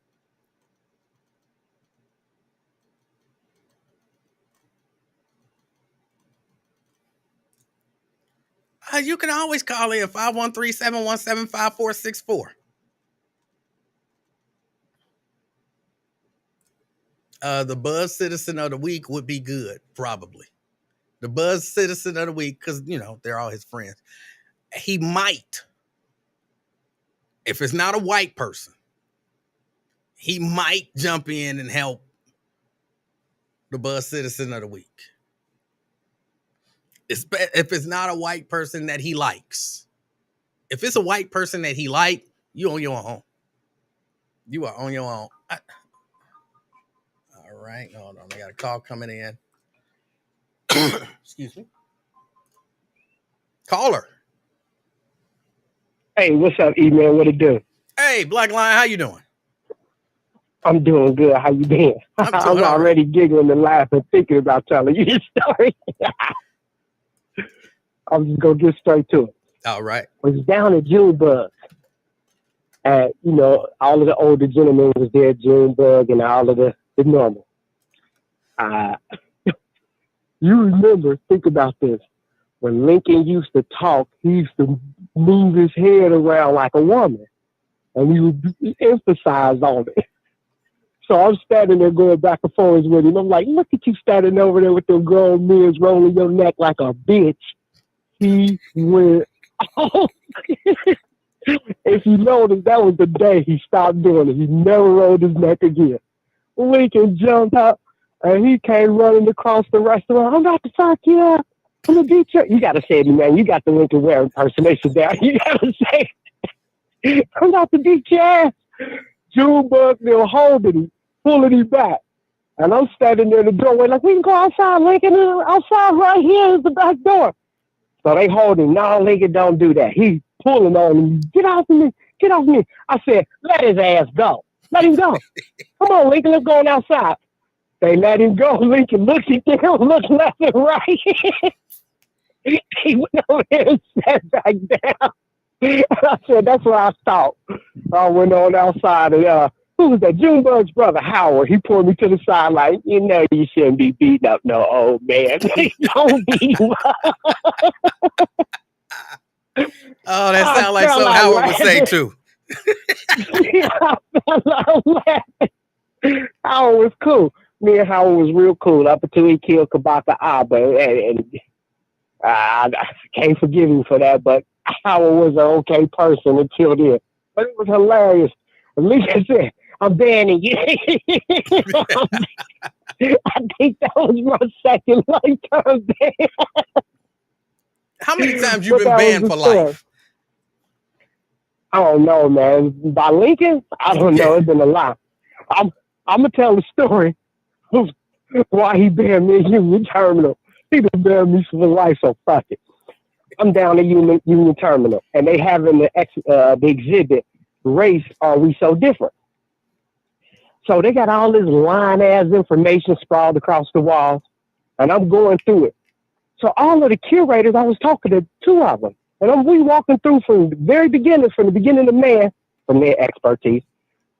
So all of the other curators, they start calling him over like, I can't help but answer his questions. And he's saying stuff we didn't know. So we walking around the exhibit, and I'm pointing out all of the flaws in it where you Caucasians came out the Caucasus Mountains. Y'all ain't even got here yet. You ain't even exist. So Lincoln is doing his radio show. He keeps saying, well, Black Lion's here. I don't know what he's saying. And all of the people, all of the workers are with him, and he's saying something to him.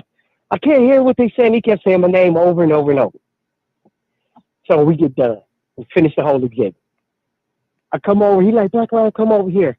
So we get to talking. I sit down. I'm talking to him. He says, so what's been going on? I said, hey, you know, Lincoln, I ran into your cousin. He says, well, which one? I got a lot of cousins. I said, well, the cousin that goes to jail a lot. He goes to jail a lot.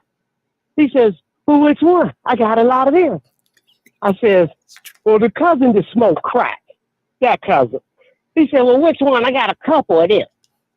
I said, the cousin that when he was out in jail, you went over to his girlfriend's house and had sex with her and got her pregnant, and your firstborn daughter was with him, his girl. He went off. You know the rest, Emanuel. Yeah. But that's why he nutted up. Say you banned for life, Emanuel. Say it. Say you banned for life. You banned for life. Get him out of here. He was Superman. He was Superman. Why would you say that? Like, well, that's what you did. He said, you talking about something that you don't even know about. He knew it was true. Like, that's why his oldest daughter. Just say that's not true. But yeah, he was mad. What you saying is what was for y'all. That is what was said. Now look, I'm not here to say that Black Lion is telling the truth and Lincoln had sex with his cousin's girlfriend or any of that kind of stuff. But the story that he just told about what happened at Union Terminal is almost word for word what happened at Union Terminal. That's what happened. His cousin was so heated when he realized I was Black Lion, because of course he listened to the radio show. He said, I got something to tell you, and I want you to make sure you tell it to him. I ran into him years later, like, hey, I told him on air what you said. He was like, good, sir, he's right, dirty dog. Hilarious. That's all I got, man. That's all I got. All right, Black Lion. Hey, I'll talk to you later. I appreciate the call. Again, I can't say that what he said is true about the cousin, but I can tell you that was what was said at Union Terminal. And Lincoln tried to cut the mic down real quick when he started saying the cousin who, when he went to jail, you went over his house and then he tried to cut it down. But his mic was still open, so I could hear, so, you know, everybody could hear everything. That is what was said. I don't know if that in itself is true. I don't know if that is true, if he actually did that. I don't know. But I know he was mad. He never did say, which he didn't have to. He never did say, that's not true, or that didn't happen. He just said, you're talking about something and you don't even know it. You don't even know what he said. You don't even know all of it, or something like that. I was like, oh. But that was that. And I kind of believe that story, even though I don't necessarily mean Lincoln punked out. I've had an incident with Lincoln where people held him back and then they let him go and he didn't do nothing. And sometimes I think what happens during the holding back portion is he thinks it through. Like, how is this going to end for me? I will have started a fight while at work, or in this particular case, while on a remote. And, the company has strict rules against that. Like, you can't just be fighting people at work. So, he probably thought better of it. It don't necessarily mean he was scared. It don't mean he punked out. Like, oh, I don't want to fight. It was just like, you know what? This ain't worth losing my job over. Let me just sit down and finish my show. So, I know Radio 1 was serious about that workplace. I got into an argument with somebody on a remote. They started it. I didn't ignore them. And I got in all kind of trouble. I got suspended. I got, wrote up, suspended, all kind of stuff for an argument with somebody on a remote. So, yeah, now they don't play about that. So he probably just thought better of it and said, you know what? It ain't worth losing my job over. It ain't worth losing my job over. So it don't necessarily mean that he punked out. But all right, y'all, I got to get ready to get out of here. Take myself a little break, finish these, go to Bible study, and then finish these shirts. So that's that. I appreciate y'all hanging out with me. I am tired. I'm going to show y'all. I was working. If y'all can see all this ink on my shirt, just look a mess. Because I've been in here working. I had to reclaim some more screens and all of that kind of stuff. This shirt is no more good. This is now my official working on shirts shirt. That's what this is, because this stuff don't come out. It don't come out. Again, I appreciate y'all. Let me get out of here. Hopefully, I'll be wearing that shirt tomorrow. And hopefully y'all like it. It's a design it's just a real simple design I came up with. Hopefully y'all like it. Hope everyone enjoys the rest of their day. My name is Emanuel Livingston. My title is the King of Talk. Again, rest in peace, Doris Carter. I'm going to miss Doris Carter. I'm going to miss Doris Carter. And I pray that, her family moves through this terrible tragedy. It feels tragic to me. So I, hope they move through it and, that they are strengthened to make it through. Till next time, I'm out, y'all. Peace.